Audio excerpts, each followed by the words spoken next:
Como é habitual às segundas-feiras, vamos à análise de vários assuntos que marcaram a semana passada e hoje com Sérgio Vieira. Muito boa noite, Sérgio, e muito bem-vindo. Boa noite, senhores telespectadores, boa noite a todos os amigos que nos contemplam. Muito obrigada. Temos hoje 3 assuntos a analisar, nomeadamente o 25 de Abril, que é celebrado hoje. Vamos falar um bocadinho sobre a dívida pública, a visita do Primeiro-Ministro em Washington, e vamos também falar sobre a condecoração, a elevação à categoria Doutor Honoris Causa de Hélder Martins, um pouco sobre a figura de Hélder Martins, o papel deste grande homem nesta área da saúde, que muito bem sabemos que foi um grande contribuinte, não é? E tem contribuído ainda agora. Olhando para o dia 25 de Abril, os portugueses celebram 42 anos depois da Revolução dos Escravos, em 1974.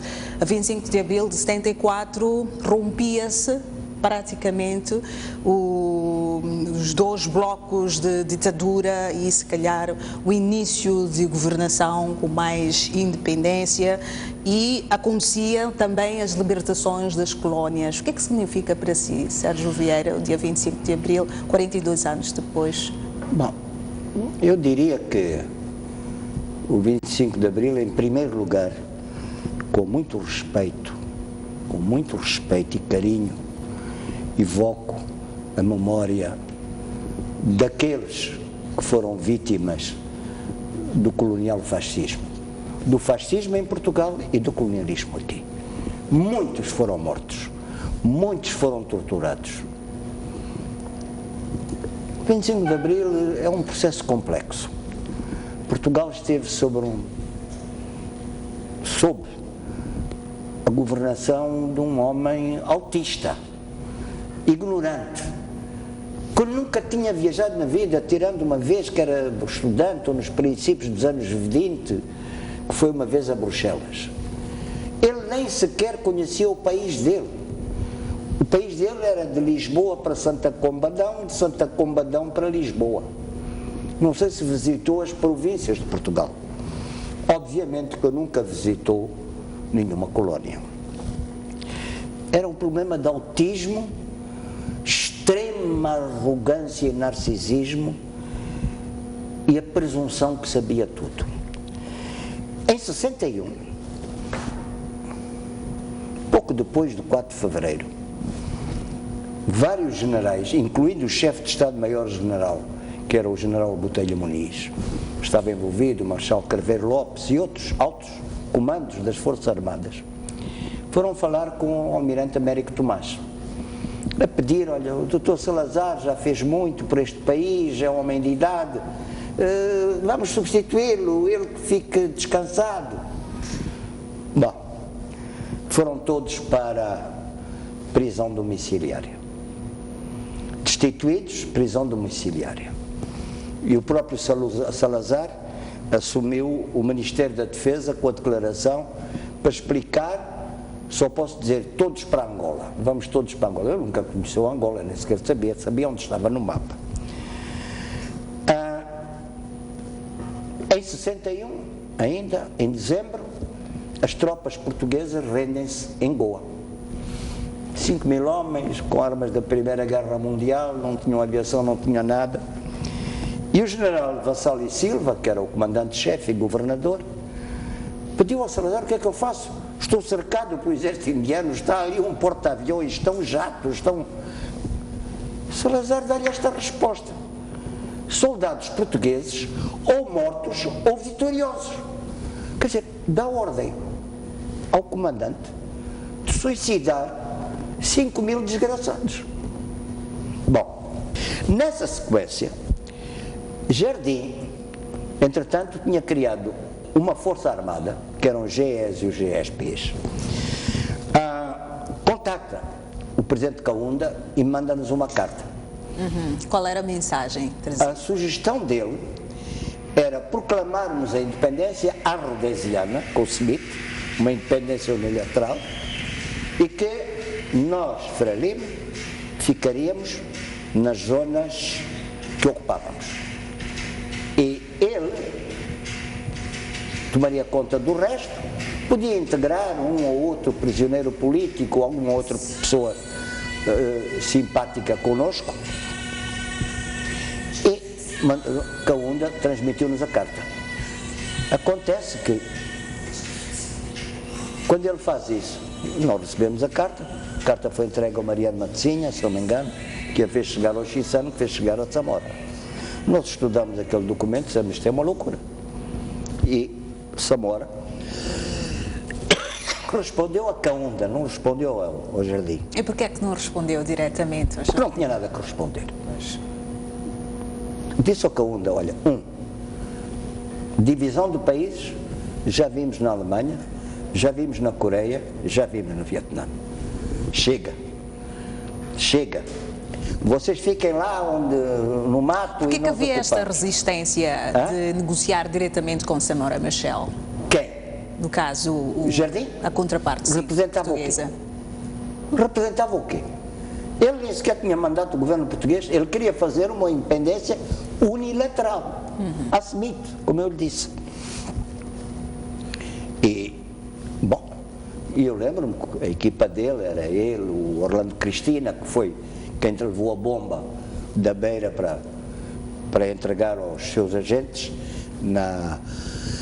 que mataram Mondlane.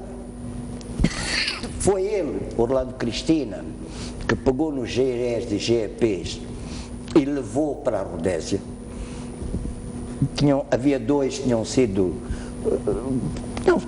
recrutados, que era o Matsangaíça e o Afonso de Jacaba.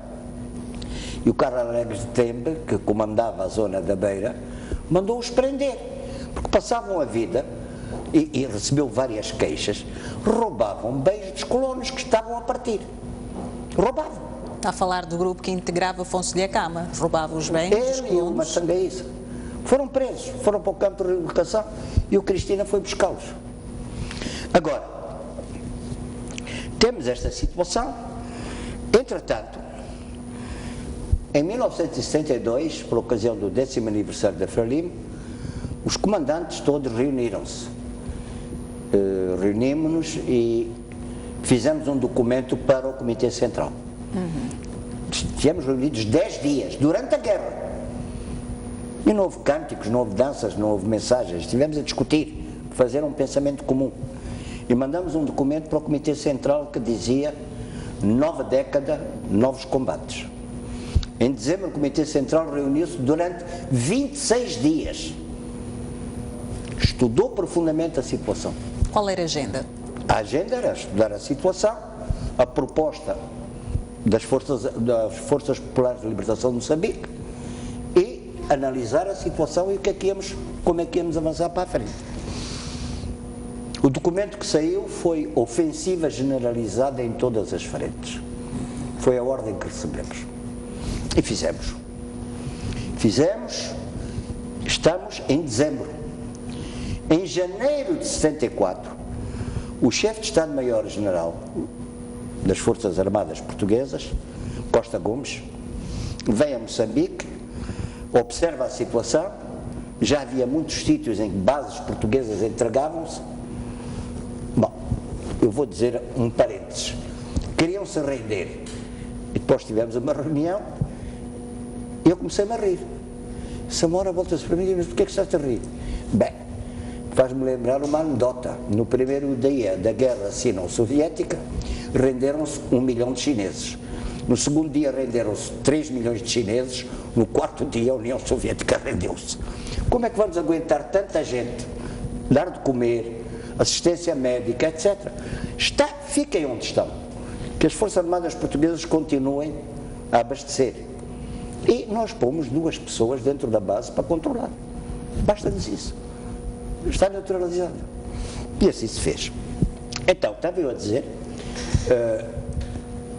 o general Costa Gomes chega a Portugal e dá um relatório. Pessoalmente, Costa Gomes contou-me que no relatório ele dizia: as Forças Armadas em Moçambique estão à beira do colapso. Porquê? Rendiam-se em toda a parte, ele teve consciência que estávamos a controlar, e ele acrescentava: A sul do Rio Save só tem 8 batalhões. E a Frelimo já entrou na Zambésia, já entrou em Manica, já entrou em Sofala. Isto não se deveu também ao descontentamento que havia mesmo em Portugal em relação à continuidade destas guerras coloniais também? Havia um descontentamento ou uma repulsa tão grande que Portugal é o único país no mundo em que houve mais refratários e desertores do que pessoas que integraram as Forças Armadas. E agora vai ser em Portugal um livro sobre os desertores e refratários. E houve gente em primeiro plano, eu lembro do Major Hervedosa, que era o segundo comandante da Força Aérea em Angola, do Manel Alegre, muitos, pessoas de primeiro plano. Agora, então, quando ele apresenta a questão ao Salazar digo ao primeiro-ministro Caetano disse: eu não posso fazer nada. Prisioneiro que era da Brigada do Romático. Então, o Costa Gomes decide fazer o prefácio do livro do Spínola, Portugal e o Império. Foram imediatamente demitidos e foram nomeados alguns reumáticos. Bom, eu faço... Então, isto escancarou as portas para que o movimento das Forças Armadas fizesse o 25 de Abril. Já era certo que em algum momento Portugal iria entregar o governo aos seus respectivos países. Bom, o MFA faz o golpe do 25 de Abril. Nós tivemos conhecimento do golpe por duas vias. Uma via, não se esqueça que quem põe o Grândola Vila Morena na Rádio Renascença, que dá o sinal do golpe, era o nosso Leite Vasconcelos, expulso de Moçambique pela PIDE. E põe a canção do Zeca Afonso, que também tinha sido expulso de Moçambique, o Grândola Vila Morena. Tínhamos essa informação, que era o Grândola Vila Morena, e aqui dentro os nossos serviços de inteligência tinham contacto com os militares portugueses que estavam ligados ao MFA. De modo que sabíamos, estávamos toda a noite, sabíamos que era na segunda quinzena de Abril. Então, todas as noites, na segunda quinzena de Abril, estávamos à escuta da Rádio Renascença. E quando na noite de 24 para 25 ouvimos o Grândola Vila Morena, eu informei o Presidente Samora: olha, já está. Qual foi a reação dele? A reação foi boa. Quero dizer que,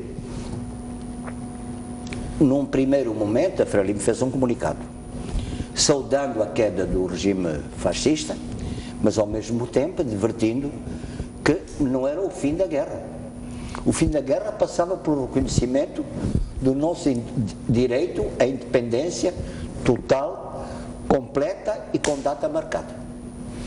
Bom, poucos dias depois, nos primeiros dias de maio, Mário Soares, ainda não havia governo em Portugal, a mando do Spínola, contacta-nos a pedir um encontro em Bruxelas para 2 dias depois. Samora mandou a seguinte resposta: diga que mesmo entre amigos, quando se encontram, combinam previamente a data, a hora e o local. Não é assim. Daqui a 2 dias, mas como é que não vamos estar daqui a 2 dias em Bruxelas? Era impossível materialmente, tanto mais estava-se no interior. E até chegar à fronteira, ter vistos, não ter vistos, etc. Bom. Então, pronto, não houve o tal encontro de Bruxelas. Em junho, já havia governo em Portugal, o Mário Soares combina connosco, e nós combinamos com ele, e encontramos-nos nos primeiros dias de junho, se não me engano, 6 e 7, ou 5 e 6, em Lusaka. Foi um fracasso. Porquê? Foi um fracasso porque o mandato que Mário Soares trazia era apenas de negociar um cessar-fogo. E não a entrega das colónias. Cessar-fogo, ponto, parágrafo. E nós dissemos, mas... Nessa altura, qual era a resistência? Era o não reconhecimento da Frelimo ou, se calhar, a necessidade de continuar a governação em Lourenço Marques? Queriam discutir apenas o cessar-fogo. E a nossa resposta foi negociar o cessar-fogo para fazer o quê? Para continuar as causas do fogo? as causas do incêndio estão lá e a gente negocia o quê? Bom, então Mário Soares voltou e até houve uma cena engraçada num certo momento, porque fazia parte da delegação dele o Otelo Saraiva de Carvalho. O Major Otelo, que era um dos homens também do MFA. E o Otelo, num certo momento, volta-se para o Mário Soares e diz: mas essa não é a posição do MFA. É a posição do meu general Spínola, não é a posição do MFA. E se você insiste, não se esqueça que eu nasci em Moçambique e até passo para o outro lado da mesa. Bom, Mário Soares voltou e finalmente o MFA tomou conta do assunto. Finalmente, eu vou dizer assim, por episódios. Samora, depois disso, pediu ao Aquino de Bragança que fosse a Portugal. Aquino de Bragança era um jornalista muito conhecido e estava ligado a nós. Ele foi a Portugal e disse, com a tarefa de identificar onde estava o poder, quem é que tinha o poder. Porque não era sabido se eram as forças militares, se eram... Quem era, se era o Spínola, se era... Quem? Então, Aquino chega e identifica o MFA. E identifica que à cabeça do MFA estava o Major Melo Antunes. Então organizou-se um encontro em Bruxelas, já em julho, finais de julho, algo similar, entre o Oscar Monteiro e o Melo Antunes. Depois viu-se quais eram as questões a tratar. Em agosto, Melo Antunes, Vítor Crespo, o Almeida Santos, vêm secretamente a dar essa lá. Vêm secretamente a dar essa lá e discutimos e concordamos o que é que se ia fazer. Nessa altura havia posições concretas em relação à entrega do poder? Não entrega, não. Ao fim da guerra e ao reconhecimento dos direitos dos nossos povos. Ponto parágrafo. Não era o fim da guerra. O fim da guerra é resultado, não é o começo. E então concordou-se, voltou a Portugal e depois, em setembro, tivemos os acordos de Lusaka, que foram firmados em Lusaka. Mas depois houve manifestações. Com licença. Foram assinados dois acordos. O acordo de Lusaka, que é público, e o acordo de troca de prisioneiros, que não é público. Porquê é que ainda vergonhoso. Está em segredo? Vergonhoso. Porquê? Porque os portugueses não tinham prisioneiros para entregar, tinham assassinado. A PIDE assassinou os prisioneiros de guerra. Agora, as manifestações dos colonos foi uma bacurada. Eles foram, Spínola falou com este, com aquele, sugeriu-lhes fazerem, impedir. Foi uma bacurada. Só rapidamente, Sérgio Vieira, quais são as memórias que devem ficar desta Revolução de Cravos, dos Cravos 42 anos depois, tanto para Portugal quanto para Moçambique? Há algo ainda por esclarecer neste processo? Ficaram mágoas? Mágoas? Bom, toda a gente perdeu os seus filhos, seus maridos, seus irmãos, lá, cá, em Angola, na Guiné-Bissau. É muita parte. Sempre há essa recordação, essa ferida. Agora, os saudades do tempo que passou, saudades do colonialismo, saudades do fascismo, deve haver aí alguns. Não aqui, mas lá em Portugal deve haver, e eu noto em algumas manifestações que há aqui e acolá, entre colonos, antigos colonos, ultracolonialistas, bom, existe isso. Mas não conta. Não conta, e agora até no próximo mês, dentro de dias, vem aqui o Presidente da República Portuguesa, Marcelo Rebelo de Sousa, que diz que Moçambique é a sua segunda pátria. E é verdade, ele cresceu uma boa parte da sua vida aqui, viveu e cresceu aqui uma parte da sua vida. Exatamente. Percebe-se que Moçambique tem relações cordiais com Portugal. Vamos passar para o assunto que diz respeito à dívida pública. Nós vivemos uma semana intensa, tanto em Washington, Bruxelas e em Moçambique também, com discussões muito fortes em relação ao endividamento público. Vamos olhar para o Primeiro-Ministro, que acalmou os moçambicanos na sua rede social do Facebook sobre os passos que estão a ser dados para a reestruturação e clarificação de todas as questões em relação a esta dívida. Acha que há motivos para os moçambicanos ficarem calmos? É difícil responder. Vou-lhe dizer assim, e até o que a Graça disse, a Graça Machado. Os meus filhos e netos não vamos pagar as dívidas da roubalheira. O Presidente da República foi a Berlim, foi a Bruxelas, humilhando-se. A Washington, tinha ido o ministro Malayana, o governador Gove, foi o primeiro-ministro, humilharam-se. Está atravessado na garganta. O Comitê Central foi muito claro no que disse. Queremos um inquérito tornado público sobre essas dívidas. E acredito que nestas dívidas há muita, eu chamo de comissões, por baixo da mesa. Quais são essas comissões? Bom, não posso afirmar que fulano Beltrano recebeu X, Y ou Z, mas que fulano, Beltrano e Cicrano estiveram envolvidos e que receberam alguma coisa, pilharam, de tal maneira que o Malayano, quando tomou posse como Ministro das Finanças, disse: encontrei os cofres vazios. Não começou hoje. Ele encontrou os cofres vazios. Nilson encontrou os cofres vazios. Agostinho do Rosário encontraram os cofres vazios. Para quem os esvaziou, que devolva. E mais, não é só o pilha-galinhas que vai para a cadeia. É preciso que o inquérito traga factos, compreende? O inquérito traga factos e que transmita a entidade competente, que é a Procuradoria e o Gabinete de Luta contra a Corrupção. Há vários membros da Frelimo que saíram na semana passada a reclamar ou a criticar a forma como estava a gerir esta questão de informação sobre a dívida. Um deles é Teodato Unguana, que diz que provavelmente Moçambique entra numa situação de colonização pelos credores. Faz sentido este posicionamento? Bom, acha que foi extremista ou realista? Não foi propriamente uma crítica à posição do Carlos Agostinho ou do Presidente da República.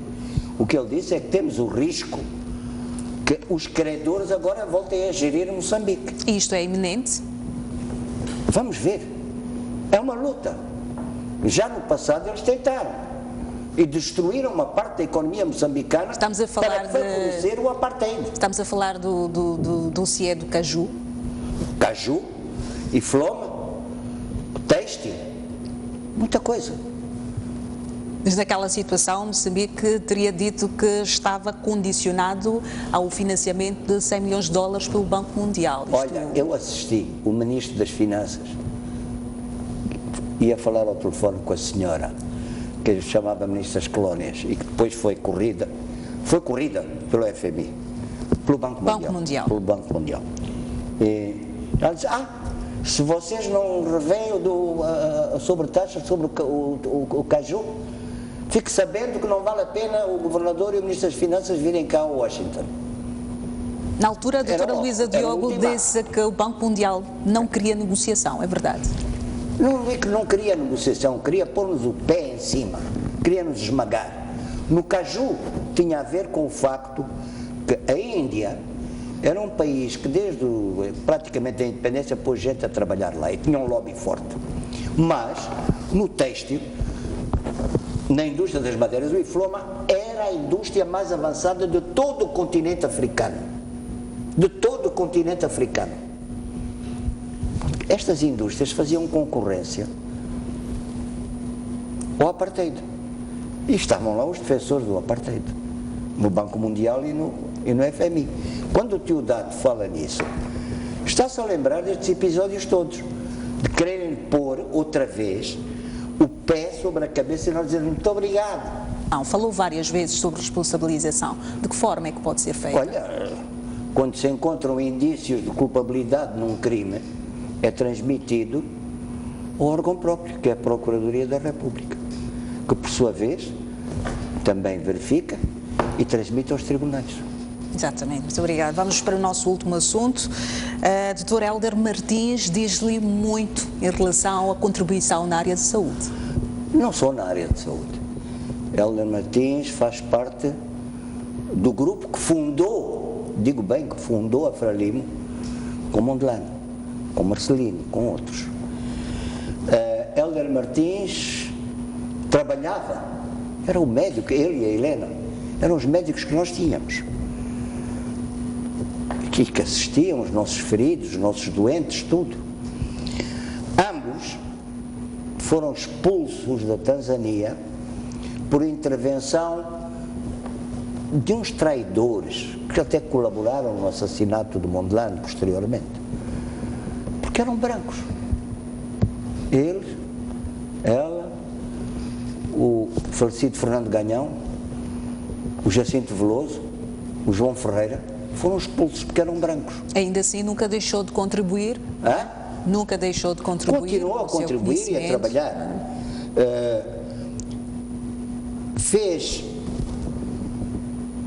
Foi o primeiro-ministro da Saúde que nós tivemos logo depois da independência. Foi o criador do Serviço Nacional de Saúde que começou a funcionar. Começou a funcionar, nunca tivemos um Serviço Nacional de Saúde. Começou a espalhar médicos. Eu, quando era criança, na minha província, que é praticamente uma vez e meia Portugal, só havia um médico. Bom, claro que não havia saúde. A saúde era para os colonos. Quero dizer que ele fez um trabalho magnífico. E na intervenção, era uma magnífica intervenção que ele fez para agradecer o doutoramento honoris causa. Ele trouxe ótimas achegas sobre como melhorar o nosso trabalho. Eu só lamento uma coisa, que a UEM, a Universidade Eduardo Mondlane, a universidade mais antiga do nosso país, que foi criada pelo Fernando Ganhão, não tenha dado um doutoramento honoris causa a um Hélder Martins. Alguma justificação? Bom, eu creio que há algum autismo. Não há, em todo o recinto da universidade, tu não vês nenhuma homenagem ao Fernando Ganhão, que foi o primeiro reitor, ao Rui Baltazar, que foi o segundo reitor, ao Narciso Matos, que foi o terceiro reitor. Só há uma homenagem para o Brazão Mazula, que foi o quarto ou quinto reitor, que tem a biblioteca. Os outros todos estão inexistentes. Durante a atribuição do Dr. honoris causa, Hélder Martins teceu duras críticas ao setor de saúde, principalmente da forma como foi gerida a questão da greve dos médicos. Concorda com este posicionamento, Hélder Martins? O fato dos médicos, se calhar, merecerem outro tipo de tratamento que não foi aquele recebido a quando das greves? Eu penso que houve uma péssima gestão da greve dos médicos. Péssima gestão antes da greve e péssima gestão durante a greve, incluindo prenderam o Dr. Arroz, filho, aliás, de um velho médico lá de Tete, que já não trabalhava, estava mais que reformado. Não teve pés nem cabeça aquela gestão. Foi uma tentativa, e eu direi, própria daquele momento, muito própria daquele momento. Porquê é que diz própria daquele momento? Porque é que lhe suscita, Gary? Eu sei que vocês compreenderam muito bem. Própria daquele momento em que o diálogo não existia, para esmagar e dizer quem manda. Repressão? Repressão? Foi uma repressão. E o Hélder referiu-se a isso e criticou essa gestão, e com razão.